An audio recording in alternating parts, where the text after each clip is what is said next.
are many ways to start a fire. This is one of my favorites. You're going to take a 9-volt battery, just touch it to steel wool. There's a lot of carbon in it, and carbon burns. And then you can blow on it.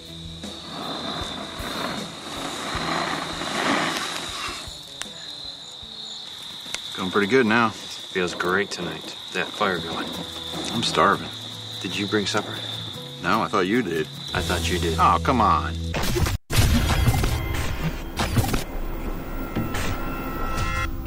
Most people think you have to have a sound device to protect your perimeter, but we have a chemical solution. This will locate exactly where your perimeter has been violated. I screwed this rat trap to a tree. I'm going to set it. When the tripwire is pulled, the rat trap will snap and activate the chem light.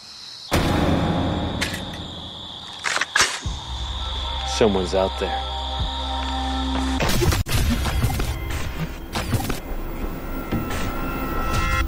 It's possible to build a great camp stove out of the cans that you have in your food storage.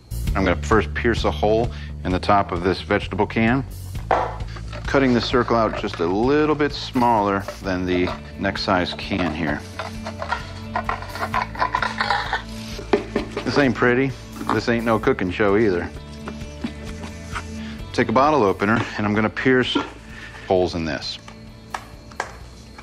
All right, that can is complete. Now we're going to go to our next can. We need holes top and bottom and one side removed. I'm going to make a mess here.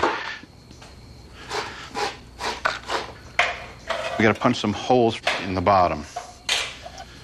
All right, now you insert that ravioli can in the number 10 can, push it down, and that is where you'll place your wood.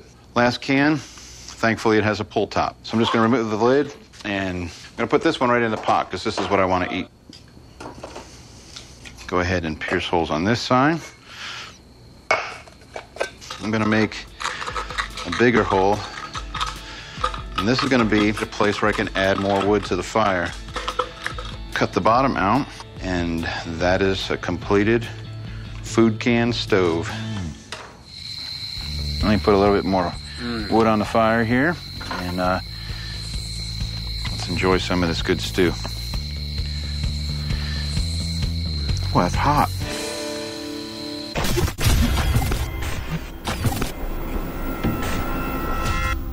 And charcoal is very versatile, very useful in a crisis situation. You can cook on it. You can make a really intense fire if you need to melt something. You can filter water with it. A lot of people don't realize that you can make your own charcoal out of any organic matter. Leaves, twigs, sticks, grass, acorns, it doesn't matter. All you need is a metal container that has a pretty tight lid. I'm just going to put it over any heat source. Gas is starting, the smoke coming out of the tin right now off of the lip. Once the moisture's burned off, the gases that will be coming out here will become flammable. That flame is not coming from the fire. It's actually coming from the gases contained in the pine cone, the wood scraps. Oh, yeah, we lifted the lid. And when that flame goes out, we're done. You can see what we have here is charcoal. I'm going to pull out a pine cone. Everything retains its shape, its structure. The remaining product is carbon or charcoal.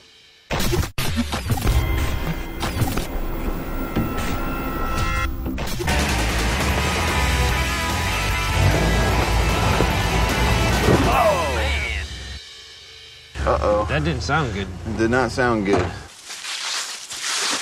Oh, boy. Oh, no. Definitely broke a tie rod. What are we going to do now? If you ever break down in the woods, you can use your vehicle to fix your vehicle. I'm going to show you how to do that with 2 car batteries. We're going to put them together in series, and we're going to weld this tie rod that's been broken from my bad driving back together. Preparing the tie rod to be welded, I need to clean the grease and the dirt off of it so that we can get a good ground. You want to take your positive lead from the 2 car batteries, and you want to attach your positive lead to your workpiece. The circuit will be completed when I touch the welding rod to the piece that I'm welding. Now the welder is completed. All you need is to make sure you have some protective gear on, good pair of gloves, and your welding helmet.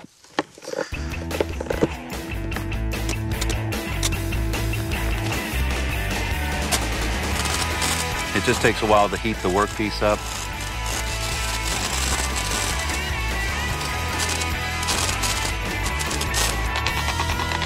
But it's probably strong enough now where we can get out of the woods. Sure beats walking. This time, drive a little slower. We don't want to break down. Yes, sir. Yes, sir.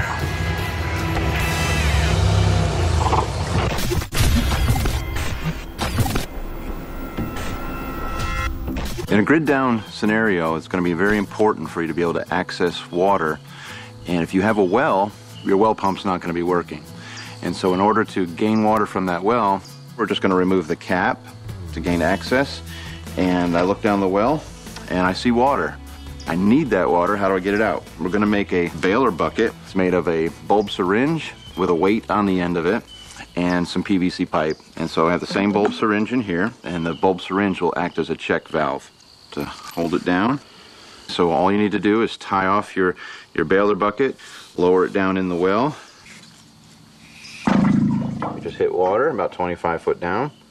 That valve will open up, so it allows the water into the tube, and then when you lift it, the bulb syringe causes the water to be trapped in the PVC.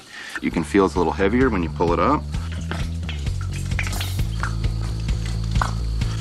And we have a full container of water. Pour it in our jar.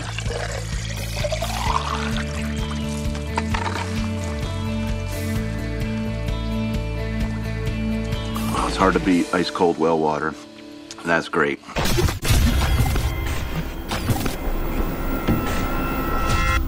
In a grid down situation, it's very important that you're able to make hot water.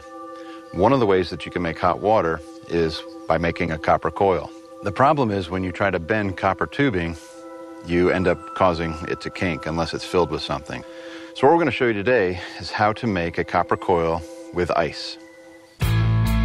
We have taken copper tubing and filled it with water and frozen it, and so now we're ready to form it into a hot water coil. I can now do it because it's filled with ice. And there you have a copper coil. I have a coil inside here just like this. We've got a fire going, so now that we have heat, cold water will come into the bottom of the coil. Hot water rising will pull the water and begin to rise up the coil, and it'll continue to loop. As long as there's a fire, we can make as much hot water as we need. So the results are very hot water without electricity in a grid down situation.